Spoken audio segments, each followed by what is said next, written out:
مکان بنا. 1 گھنٹے کے واسطے مجھ کو باہر بٹھایا گیا اور اس کے اوپر چھت ڈالی گئی.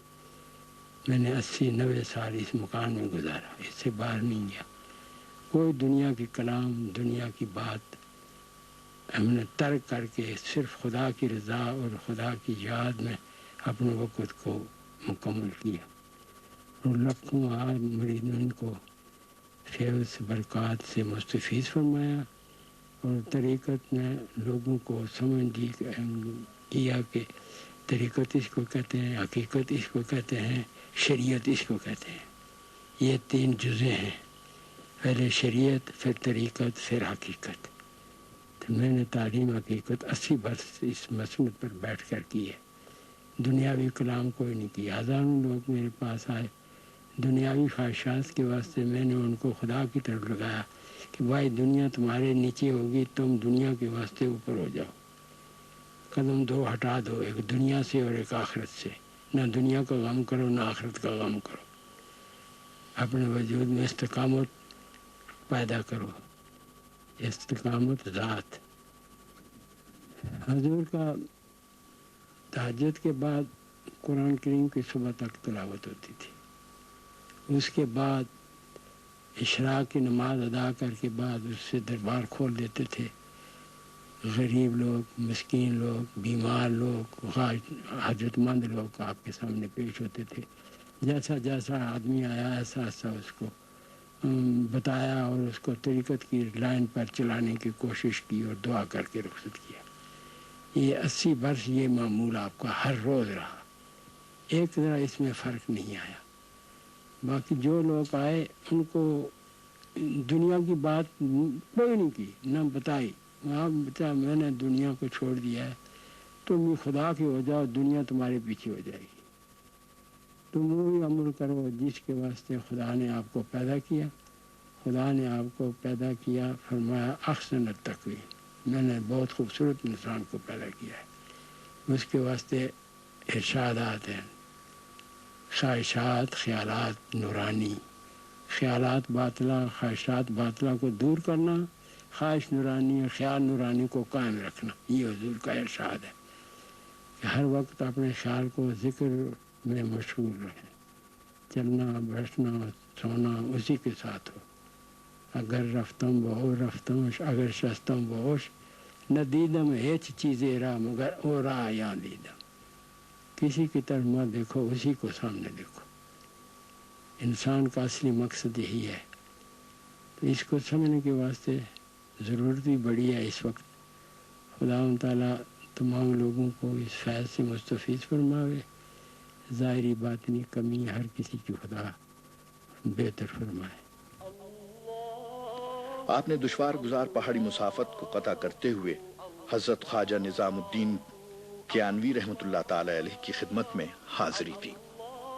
حضرت خواجہ کیانوی نے آپ کو دیکھتے ہی فرمایا، جس مرد حق کی تلاش تھی وہ آ گیا. خواجہ کیانوی رحمۃ اللہ علیہ نے منازل سلوک طے کروانے کے بعد آپ کو اپنی دستار مبارکہ اور خرقہ خلافت عطا فرماتے ہوئے بیعت کی اجازت مرحمت فرمائی اور واپس روانہ کرتے ہوئے مری کے کسی ویران اور گمنام مقام پر چلہ کشی کا مشورہ دیا. مرشد کے حسب ہدایت آپ نے مری کے موجودہ کشمیری بازار سے نیچے کی طرف تقریباً 2 میل کے فاصلے پر واقع ایک دشوار گزار غار میں چلہ کشی اختیار کی. اس زمانے میں یہ ویرانہ جنگلی جانوروں اور شیروں کا مسکن تھا، مگر آج یہ مقام اللہ کے شیر حضرت خواجہ محمد قاسم صادق رحمت اللہ تعالی علیہ کے موڑھا شریف کے نام سے مشہور ہے. موڑھا شریف کے مختصر سے رقبے کو ملکہ کوہسار کے حسین و پرفضا مقامات ایوبیہ، کنیک تاک، کالی مٹی، باڑیاں، کلڈنا اور کشمیر پوائنٹ اپنے دامن میں سمیٹے ہوئے ہیں. کرشمہ دامن دل میں کشد کہ جو اینجاست. حضرت بابا جی صاحب موڑھوی رحمت اللہ تعالی علیہ نے اس مقام پر موجود رہتے ہوئے 80 سال تک اسلام کی تبلیغ کا فریضہ انجام دیا. غرباء و مساکین کی ہر ممکن مدد فرمائی اور ان کی دینوی اور اخروی فلاح و نجات کے لیے ہمیشہ بارگاہ رب العزت میں دست بدعا رہے. آپ کی روحانی تربیت سے لاتعداد مریدین نے معرفت حق میں رفتیں پائیں۔ آپ کا تخلیہ عبادت غروب آفتاب سے طلوع آفتاب تک ہوتا۔ اس دوران آپ ذکر و فکر میں مشغول رہتے اور 1000 نوافل باقاعدگی کے ساتھ ادا فرماتے۔ تہجد کے بعد صبح تک قرآن مجید کی تلاوت فرماتے۔ نماز اشراق کے بعد آپ مریدین سے ملاقات فرماتے اور انہیں اپنی روحانی فیوز و برکات سے مستفید فرماتے۔ شریعت اور سنت نبوی صلی اللہ علیہ وسلم کی پاسداری میں کمال احتیاط سے کام لیتے تھے۔ سرکار ختم المرتبت صلی اللہ علیہ وآلہ وسلم کے اسوہ حسنہ کو اپنانے کی تلقین فرماتے اور خود بھی اس کے پابند تھے۔ اللہ تعالیٰ نے آپ کو مثالی صحت عطا فرمائی، سوائے مرض الموت کے کہ کبھی کسی شدید جسمانی مرض میں مبتلا نہیں ہوئے اور نہ ہی کبھی کسی دکھ بیماری کے باعث آپ کے معمولات بندگی میں کوئی فرق آیا۔ تقریباً 130 برس کی عمر میں مرض الموت کا حملہ ہوا اور کم و بیش 1 ماہ تک آپ بخار میں مبتلا رہنے کے بعد 20 نومبر 1943 کو شب کے 10 بجے بحالت نماز واصل حق ہوئے۔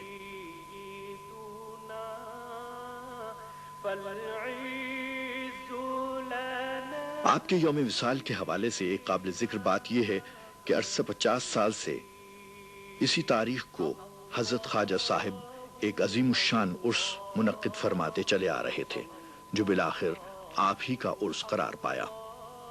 خواجہ صاحب مولوی کو اللہ تعالیٰ نے 6 فرزند عطا فرمائے تھے۔ صاحبزادہ نذیر الدین صاحب، صاحبزادہ نصیر الدین صاحب، صاحبزادہ محمد زاہد خان، صاحبزادہ محراب خان، صاحبزادہ سلطان لہراسب خان اور صاحبزادہ دراب خان صاحب۔ ان میں سے 4 صاحبزادگان رحلت فرما چکے ہیں اور 2 حیات ہیں، جن میں ایک حضرت خواجہ محمد زاہد خان مرکزی دربار عالیہ کے سجادہ نشین اور صاحب ارشاد ہیں۔ حضور بابا جی صاحب نے اپنے وصال سے چند برس پہلے آپ کو خلافت سے سرفراز فرمایا۔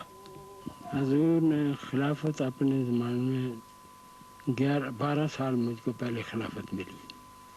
تمام لنگر کے دربار کے جتنے خدمات تھے، جو نظام تھا، سب میرے سپرد کیا گیا۔ میں پھر اسی ڈیوٹی میں قائم رہا۔ وصال کے دن سویرے میں آیا تو مجھ کو کہنے لگے کہ تم نے یہاں سے اب نہیں ہلنا ہے، ادھر ہی ٹھہرو۔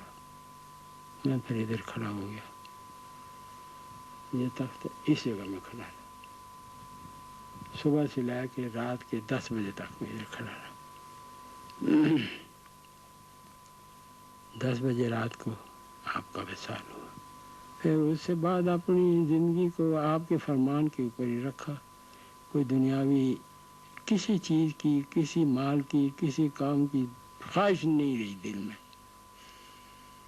اسی کے خیال میں حضور کے فرمان کے مطابق آج دن تک بیٹھے ہوئے ہیں۔